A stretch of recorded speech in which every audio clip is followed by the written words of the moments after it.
So hello guys, welcome back to my channel. तो guys, I hope आप सब अच्छे होंगे। और हमने हमारे चैनल पे aphorism 1 to aphorism number 6 complete कर दिए है। तो आज हम एफरिज्म नंबर 7 के बारे में पढ़ने वाले हैं।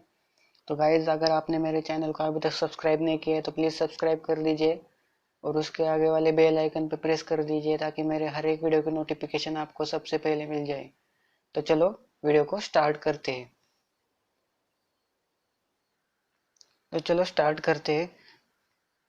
तो एफरिज्म नंबर 7 हमसे क्या कहता है कि नाउ एज इन डिसीज, मतलब डिसीज में क्या होता है, from which no manifest exciting और maintaining cause has to be removed.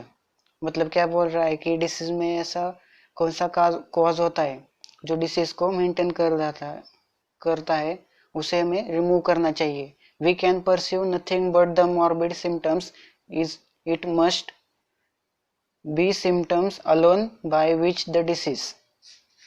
मतलब हमें क्या करना है, बेसिकली जो डिसीज में जो सिम्टम्स जो मेन कॉज कर रहा है, वो जो मेंटेनिंग हो रही है उस कॉज की, उसे हमें रिमूव करना है।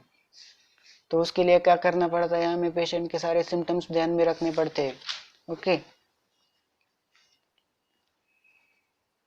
Demands and point to the remedy suited to relieve it.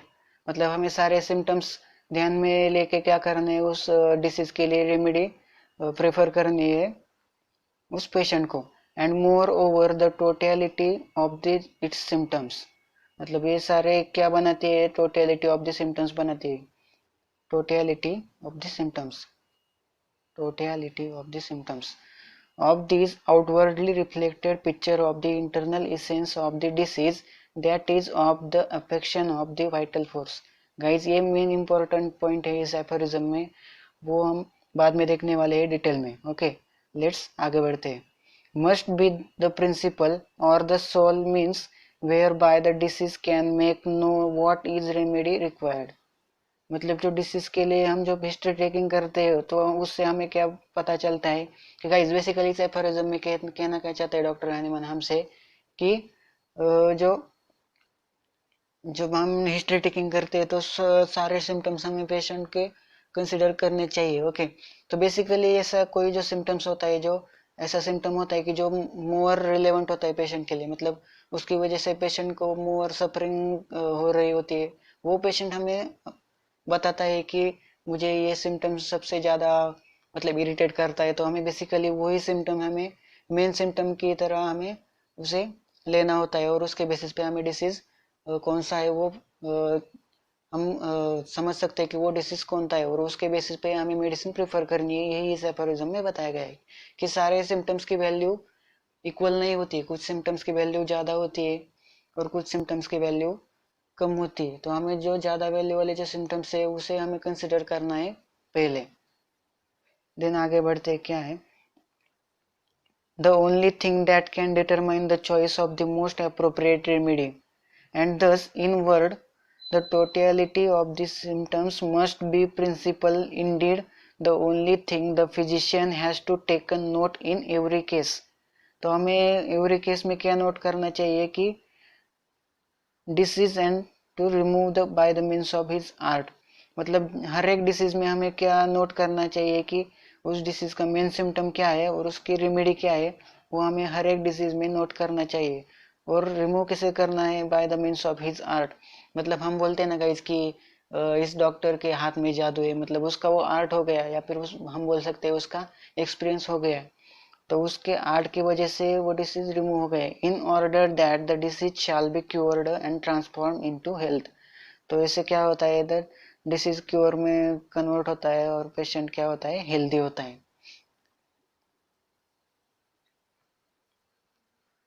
So guys, इस एफोरिज्म में सबसे मेन इंपॉर्टेंट फर्स्ट जो वर्ड आ गया है वो क्या है, मेंटेनिंग द डिसीज, और मेंटेनिंग कॉज बोल सकते हैं, मेंटेनिंग कॉज।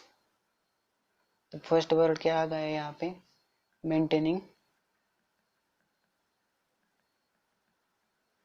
Maintaining cause. इसका मीनिंग हम वर्ड से ही ले सकते हैं। इसका मीनिंग क्या हो सकता है, जो ऐसा कॉज जो डिसीज को मेंटेन करता है। Okay, the cause which maintain the disease, maintain disease. For example अगर आपको एग्जाम्पल ही चाहिए तो उसका एग्जाम्पल क्या हो सकता है कि हमारे पास कोई पेशेंट आता है और उसके जॉइंट्स में पेन है और वो पहले से ही डैम्प प्लेस या फिर आप बोल सकते हैं मॉइस्चरी जो एरिया होता है ना उसमें वो पेशेंट रह रहा है और उसकी वजह से क्या होता है उसे जॉइंट्स में पेन हो रहा है। अगर हमने कोई रेमेडी प्रेफर कर दी उसको और रेमेडी प्रेफर करने के बाद ऐसा नहीं है कि वो पेशेंट क्योर हो जाएगा, वो पेशेंट क्योर नहीं होगा क्योंकि वो डैम प्लेस में रह रहा है। तो हमें क्या करना चाहिए, उसे सजेस्ट करना चाहिए कि वो डैम प्लेस के वजह ड्राई प्लेस में रहना प्रेफर करे। तो उसके वजह से क्या हो गया कि हमें ओनली मेडिसिन देने के बाद ही उसे वो क्योर होगा क्या नहीं होगा, हमें उसे उस जो डिसीज को जो मेंटेन कर रहा है, मतलब कौन मेंटेन कर रहा है, डैम प्लेस उस जो जॉइंट पेन को मेंटेन कर रहा है तो वो हमें रिमूव करना चाहिए। तो बेसिकली जो डिसीज को मेंटेन करता है उसको बोला गया है मेंटेनिंग कॉज। आई होप आपको समझ आ गएगा first point. And guys the second point क्या है, जो सारे सिम्टम्स होते हैं, जो सारे बेसिकली जो सिम्टम्स हम हिस्ट्री टेकिंग से लेते हैं वो सारे सिम्टम्स सारे इम्पोर्टेंट होते हैं कि नहीं होते, किन किन की वैल्यू ज़्यादा होती है, कुछ कुछ क्या होते हैं वैल्यूएबल होते हैं, किन किन की वैल्यू लेस वैल्यूएबल होते हैं। जो वैल्यूएबल सिम्टम्स होते हैं वो क्या होते हैं, ज़्यादा कैरेक्टरिस्टिक होते हैं या फिर आप बोल सकते हैं फंक्शनल हो सकते हैं, फंक्शनल सिम्टम्स होते हैं मतलब वो सारे सिम्टम्स से अलग होते हैं, मतलब वो ज़्यादा पेशेंट को इरिटेट करते हैं ऐसे सिम्टम्स। तो बेसिकली इसी सिम्टम्स को हमें ध्यान में रखना है जब हम कोई भी केस करते हैं।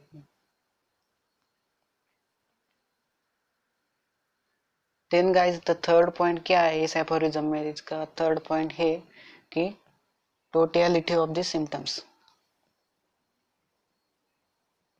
Totality of the symptoms.